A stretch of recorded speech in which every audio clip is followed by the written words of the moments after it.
विराट कोहली एक ऐसा नाम जिस पे पूरी विश्व की निगाहें टिकी रहती है। एक नाम जो आक्रामक जोशीले नौजवान की श्रेणी से उठकर भरोसे की दास्तान लिखते हैं। यूं तो विराट कोहली को कई नजरिए से देखा जाता है, पर आज मैं जिस मैच की बात करने जा रहा हूं शायद ही उस मैच के बारे में आपको बताया गया होगा, क्योंकि अगर उस दिन वो ना होता तो हम सेमीफाइनल में भी प्रवेश ना कर पाते। ये बात है साल 2016 की, ये रात है मोहाली के ग्राउंड की। इंडिया और ऑस्ट्रेलिया के बीच खेला जाने वाला क्वार्टर फाइनल। ये मैच इसलिए भी मुश्किल था क्योंकि हमारे ज्यादातर बल्लेबाज इस टूर्नामेंट में फ्लॉप साबित हो रहे थे और यह सिलसिला उस मैच में भी देखा जाने वाला था। MS धोनी टॉस हार चुके थे, पर ऑस्ट्रेलिया की हमेशा से हमारे खिलाफ ये स्ट्रेटेजी रहा है कि इंडिया के खिलाफ इतने रन बना दो कि इंडिया दबाव में आकर मैच हार जाए, और कुछ ऐसा ही इस मैच में देखा गया। टॉस जीतकर ऑस्ट्रेलिया ने बैटिंग करने का फैसला किया। ऑस्ट्रेलिया की तरफ से बैटिंग करने उतरे उस्मान ख्वाजा और एरन फिंच, और दोस्तों आप यकीन नहीं करोगे, वो दोनों पहले ही ओवर से हमारे बॉलर पर टूट पड़े। पहले बुमराह को टारगेट किया गया और बुमराह के उस ओवर में बैक टू बैक 4 चौके जड़ दिए गए। फिर आशीष नेहरा के ओवर में कुछ ऐसा ही दृश्य देखा गया। आशीष नेहरा के ओवर में भी 10 रन जड़ रन रेट को 10 के ऊपर पहुंचा दिया गया। और दोस्तों यह सिलसिला यही नहीं रुका। चौथे ओवर लेकर आए रविचंद्रन अश्विन को एरन फिंच ने बैक टू बैक 2 लंबा छक्का जड़ मोमेंटम और रन रेट को 7वें आसमान पर ले जा चुके थे। ऑस्ट्रेलिया का स्कोर था 4 over 53 run without loss, run rate 13 के भी ऊपर। दृश्य देखकर लग रहा था कि मुश्किलें और बढ़ने वाली है, पर बाज की नजर और धोनी के कप्तानी पे कभी संदेह नहीं करते। धोनी ने फिर से अपने अनुभवी बॉलर नेहरा को गेंदबाजी थमाई और नेहरा ने दूसरे ही बॉल पर अच्छे लय में चल रहे ख्वाजा को धोनी के हाथों कैच आउट करा दिया और पावर प्ले खत्म होते होते ऑस्ट्रेलिया की रन गति में थोड़ी सी अंकुश सी लग गई थी।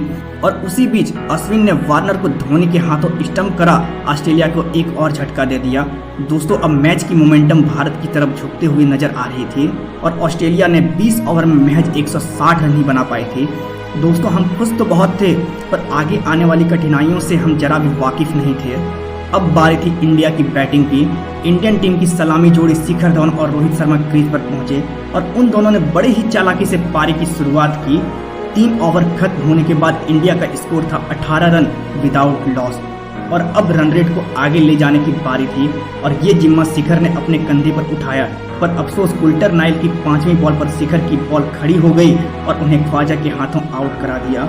और मैं आपको पहले ही बता चुका हूं कि इस टूर्नामेंट में इंडियन बैट्समैन स्ट्रगल करते नजर आ रहे थे। दोस्तों रोहित शर्मा भी 6ठे बॉल पर वॉटसन के शिकार बन गए। अभी रोहित का विकेट गिरा ही नहीं था कि 8वें ओवर के चौथे बॉल पर फिर से कुछ ऐसा देखा गया। सुरेश रैना भी वॉटसन के शिकार हो गए। एक तरफ विकेट गिरते जा रहा था और एक तरफ रिक्वायर्ड रन रेट बढ़ते जा रहा था। 10 ओवर खत्म होते होते इंडियन टीम महज 65 रन ही बना पाई थी और 3 विकेट भी गिर चुके थे। और दोस्तों देखते ही देखते 14 ओवर खत्म होने को थे और इंडिया की रन रेट 6 के ऊपर बढ़ ही नहीं पा रही थी। और फिर से इंडिया को एक बड़ा झटका। युवराज सिंह के खराब शॉट और शेन वॉटसन की बेहतरीन कैच ने हमें बैकफुट पर धकेल दिया। 15 ओवर खत्म होते होते रिक्वायर्ड रन रेट 12 के भी ऊपर जा पहुंचा और यहीं से देखा जाने वाला था विराट कोहली का रौद्र रूप। पहले तो विराट कोहली रन बॉल खेल रहे थे, पर जैसे ही इंडिया को 18 बॉल में 39 रन की आवश्यकता थी, वैसे ही किंग कोहली ऑस्ट्रेलियन बॉलर पर टूट पड़ते हैं और फॉकनर के 18वें ओवर में बैक टू बैक 4 चौके जड़ 19 रन बना डाला। और यह सिलसिला यही नहीं रुका। 19वें ओवर लेकर आए ऑस्ट्रेलिया के अनुभवी गेंदबाज कुल्टर नाइल को भी बैक टू बैक 4 चौके जड़ हमें जीत के बेहद करीब किंग कोहली ने खड़ा कर दिया था। अब बस हम 4 रन दूर थे सेमीफाइनल में पहुंचने से और धोनी ने एक चौका जड़ विनिंग शॉट मारा और हम उस मैच को जीत गए।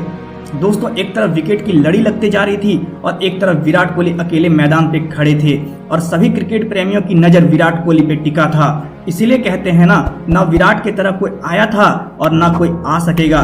दोस्तों कमेंट सेक्शन में जरूर बताना कि आपने ये मैच देखा था या नहीं।